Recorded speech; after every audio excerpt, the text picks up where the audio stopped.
Picard delivers that. We didn't get to talk about that. I mean, it's a pretty nonsense line, but he said she's a predator. And I really like that scene because it's just there was like admiration, by Picard for the size of this ship and its capability. And I thought that was really cool. For everybody else is like all worried about this ship, but Picard's like stepping forward into the view screen saying she's a predator, like excited about it. I thought that was cool. Oh yeah, I think for sure Picard respects the firepower for sure, but he respects the what it took to build this ship. Like he yeah, you're right. When he says that she's a predator, it is with a lot of like respect and like admiration for the ship. So, more space battles, more things exploding on the bridge. Pew pew everywhere. And then basically the Remans board the Enterprise. This is an effort to physically get Picard and bring him over so they could do this procedure. Worf and Riker, they grab a security team. We get another sort of like corridor battle here where they're trying to, kill each other. I do like this line that Worf tells Riker that the Romulans fought with honor. Yeah. And yeah, I mean, like, for Trek fans, we know how the Klingons and the Romulans, like, absolutely hate each other. And the Klingons would be the first to say, the Romulans have no honor.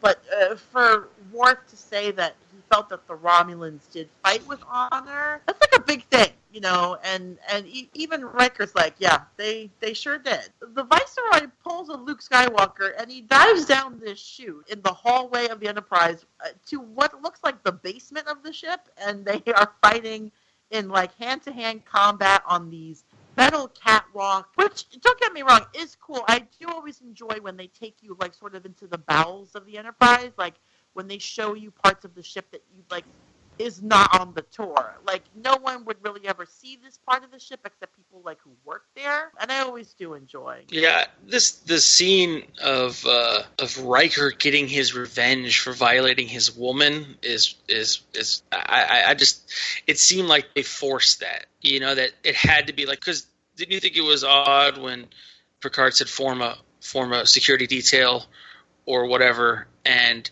the next scene you see is Worf with a bunch of people and Riker's there. I mean, he's not often part of that team, right? Yeah, it doesn't seem to make sense that he sends him at all. Other than to get back what he did to his wife, right? I mean, yeah. That's the only reason, because it ends up being, him that kills the Viceroy. Oh, it would make more sense for like the hot-headed Riker that we're used to, for instead of Picard to send him, Riker make the decision that he's going once he realizes who it is that's on the ship. But the appeal of that kind of scene is the actual dialogue of them discussing whether he's going or not, and that we don't get that at all. No, and that's no reason for that, And we don't get any sort of verbal recognition between Viceroy and Riker as to why Riker is the one to go after him.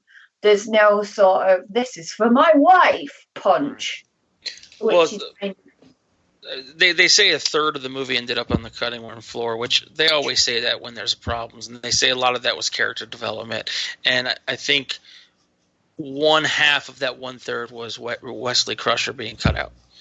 Yeah. I mean, yeah, I feel like, I get it, like, Riker gets to be like the avenging husband. Yeah, but they forced it though. No, I agree. We get a hull breach on the bridge. The helmsman, poor guy, gets sucked out into space, and so he's gone. And before the force field can come up, we get sort of back and forth between the Viceroy and Riker, kind of playing hide and seek and fighting each other, back to the space battles. And so we kind of come to a point where like the Enterprise seems to be out of options, right? They have no more photon torpedoes. The phaser banks are not going to do anything against the shields of the Scimitar. Shinzon kind of shows up here and just stares at Picard, and Picard's like, oh, this guy thinks that he knows what I'm going to do here. And he feels like this is his moment to kind of pull a rabbit out of his hat and do something that is unexpected. He tells Shinzon that back at the academy he was labeled overconfident, but he tells Deanna, like, via a text message, which I thought was kind of cool, that he gives her these new coordinates, be ready to go at full impulse. And basically the Enterprise rams the Scimitar to the point that they really almost interlock here. What did you guys think about this scene? Like Picard's choice to basically ram his ship into Shinzon's ship. I wrote down bumper starships.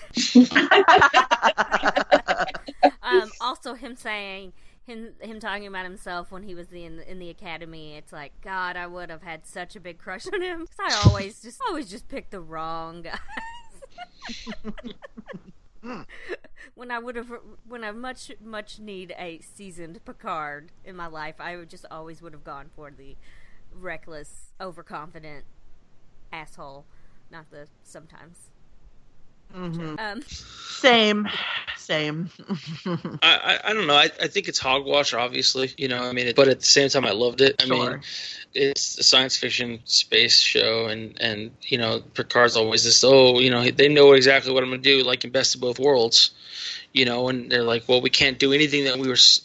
Jean-Luc knows what we're doing because he's part of the Borg Collective now. Well, this is the same situation. Shinzon thinks that he knows everything that Jean-Luc's going to do, and he says, all right, well, I'm going to do something different, totally batshit crazy, and ram my ship into your ship and see how you like that.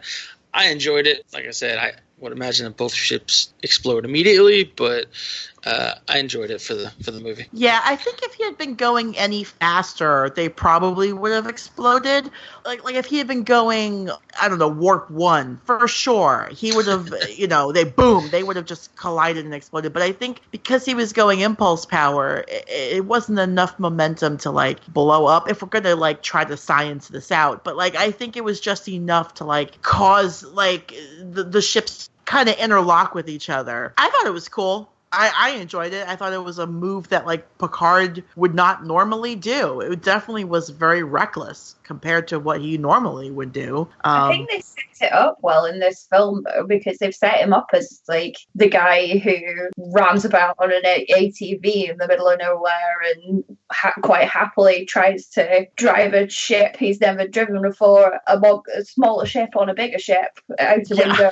And this is sort of this weird, reckless speed demon version of Picard we've never really seen before, but apparently is a big part of him now. But they set up for him to do this quite well. I was kind of expecting more chicken than anything rather than the ramming, but as a plot point, it's quite good. I do enjoy it. And I do think it's interesting. It's Shinzon who basically blinks, right? Because the Enterprise is headed right for him, and he gives the order to go hard to port. Like, he's the one that blinks first. And I do think that is quite interesting, because I think, like, that's the more Picard thing to do. I think the more Picard thing to do might be to back off or to avoid the conflict if possible, not to, like, ram your ship into the other guy's ship. Okay. Obviously, it's an important plot point because they needed it for later when Data space torpedoes to the other side. Yeah, but, exactly. Yeah. Who's trying to figure out who of what's his name's role in Star Trek? Me. Yeah, I don't know who Kelly was either. I saw that earlier. I don't know who Bryan Singer played. I was trying to figure out if it was the guy who gets sucked out the window, because it would have really satisfied me if it was. I know. They show that guy a lot. He's in a lot of scenes. I mean, like, you know, at the helm. He's in like 6 or 7 scenes where they're showing him in the camera. I was surprised. The guy they suck out. Yeah, which is why I thought it might be Bryan Singer, but it's not. I know. It would be so much more satisfying if it were Bryan Singer that got shot into space. Yeah, so we again flip back to the Viceroy and Riker fighting, and finally we come to a point where they're fighting on this catwalk. The catwalk breaks off, and the Viceroy falls to his death. He's gone. I guess Riker gets his revenge for his wife, but it would have been, I think, more satisfying for me if Deanna could have been the one to, you know, drive that final blow. Like, if she could have been the one, like, to, you know, drive the stake into his heart, that would have been more satisfying. But then we wouldn't have had this beautiful 5 minutes of Jonathan Frakes doing some excellent Shatnering. I know. Oh, he's definitely Shatnering. It's just missing for him to rip his shirt. Like, that's the only thing that's missing from this. So Picard tries to basically set the ship to auto-destruct, but that is also inoperative, so that's not an option. I've been rewatching Next Generation from the beginning all the way through. Picard goes to auto-destruct quite a lot. I haven't realised this before, but he does actually. Every other episode in the first 2 seasons, he's been like, "Oh well, auto-destruct." Yeah. But surprisingly, they only go through 2 ships. It's true. Right? D and E, that's it, right? He had the Enterprise D for a long time, and before he destroyed that one. And it's. I was saying on our last episode, this is not for the listeners really, since they probably just listened to that. But I was going through the seasons. I was just watching the ones that we were doing, but I started. I don't know, when I got to like somewhere at like season 3, season 4 or something. I started from like one spot and then just watched all the way forward. I still have like 6 episodes left. Wait, yes, because I watched this again yesterday, so I didn't add any more episodes to ones I've watched of till the end, but I need to go back and watch 1 and 2, so that's why I was like, it's gotta be in the beginning where he does it all the time.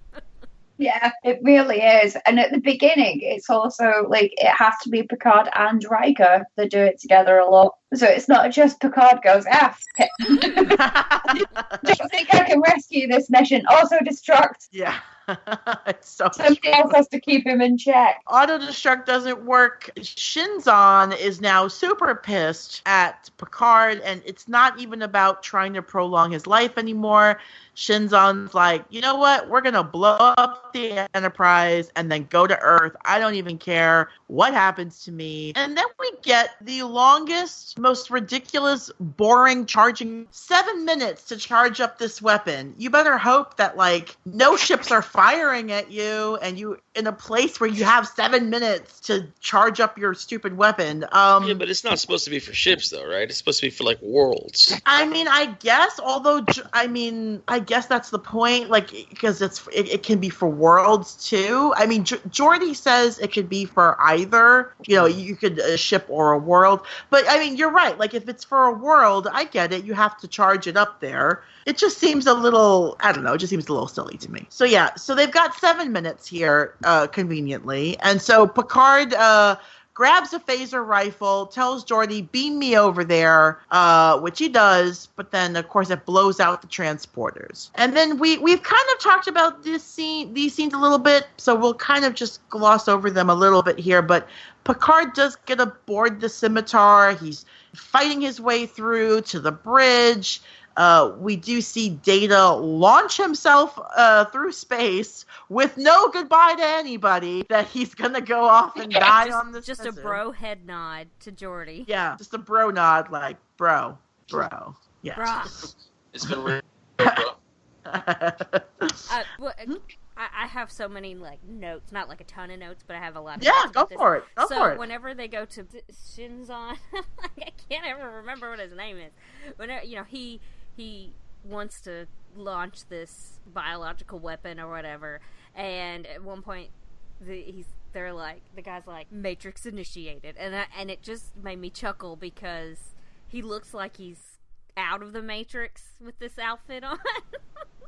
It's like, like it's a disco, like, Pinhead, but also Matrix, so that made me laugh. But also he goes, some ideals are worth dying for, aren't they, Jean-Luc? But it sounds like he says, some ideas are worth dying for, deja vu. What did she say?